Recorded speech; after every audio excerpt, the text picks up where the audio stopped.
अस्सलाम वालेकुम friends, welcome back to my channel Laiba health tips. Viewers, आज मैं आपको एक अमेजिंग फेस मास्क बनाने के बारे में बताऊंगी जिससे आपकी स्किन 10 साल तक जवान दिखने लगेगी और साथ ही ये मास्क आपकी स्किन को फेयर, ब्राइट और रेडिएंट भी बनाएगा।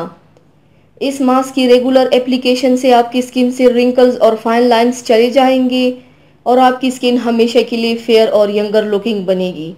तो चलिए शुरू करते हैं, पर इसके पहले प्लीज़ मेरे चैनल को सब्सक्राइब कर लीजिए और बेल आइकन को दबाइए एवरी लेटेस्ट ब्यूटी अपडेट्स को सबसे पहले पाने के लिए। इसको बनाने के लिए पैन में 3 चम्मच चावल का आटा लीजिए, फिर इसमें थोड़ा सा पानी ऐड करके इसे मिक्स कर लीजिए। इसका कंसिस्टेंसी थोड़ा सा पतला होना चाहिए। अब इसे मीडियम फ्लेम पर बॉईल कर लीजिए 5 मिनट तक।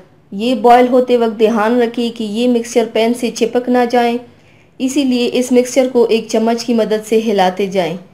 10 मिनट बाद इस मिक्सचर को एक बाउल में ले लीजिए और इसे ठंडा होने के लिए छोड़ दीजिए।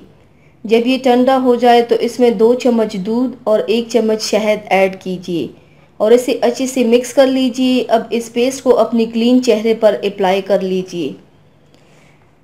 राइस फ्लोर में वाफर मिकदार में एंटीऑक्सीडेंट पाया जाता है जो स्किन की एजेंट प्रोसेस को स्लो डाउन करता है और रिंकल्स और फाइन लाइंस को आने नहीं देता है, और साथ ही ये स्किन कम्प्लेक्शन को ब्राइटन और ग्लोइंग भी बनाता है। इसे अप्लाई करके ड्राई होने के लिए छोड़ दीजिए। जब ड्राई हो जाए तब इसे पानी से धो लीजिए। अगर आप इस मास्क को हफ्ते में 3 से 4 बार अप्लाई करेंगे तो आपको अमेजिंग रिजल्ट मिलेगा। ऐसे ही 1 महीने तक मुसलसल अप्लाई करने से आपका स्किन पहले से बहुत ज़्यादा फेयर, ग्लोइंग, ब्राइट और यंगर लुकिंग बनेगा इंशाल्लाह। तो व्यूवर्स, थैंक्स फॉर वॉचिंग। मेरी वीडियो को लाइक और शेयर ज़रूर कीजिएगा। मिलते हैं एक और नई वीडियो में, तब तक के लिए अल्लाह हाफिज़।